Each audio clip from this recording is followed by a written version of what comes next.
You are losing $4,200 every single year by ignoring simple digital tasks that companies outsource daily. No degree, no experience. Your laptop is enough. Beginners waste months applying for complex corporate roles they cannot get. Stop doing that. Instead, look at data annotation and digital moderation.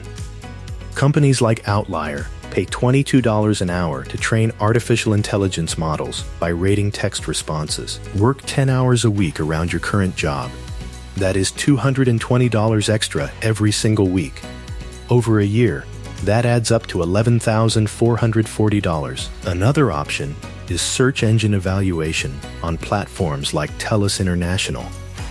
They pay $15 an hour to verify search results. Let us look at the math. Work 2 hours a day. That is $30 daily. In 1 month, you secure $900. Send that money directly to an online brokerage account. Invest it in a low-fee index fund yielding 8%.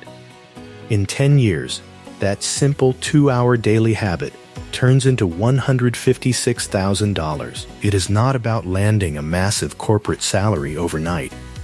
It is about capturing the small digital dollars right in front of you. Go set up one account tonight. Take the first step.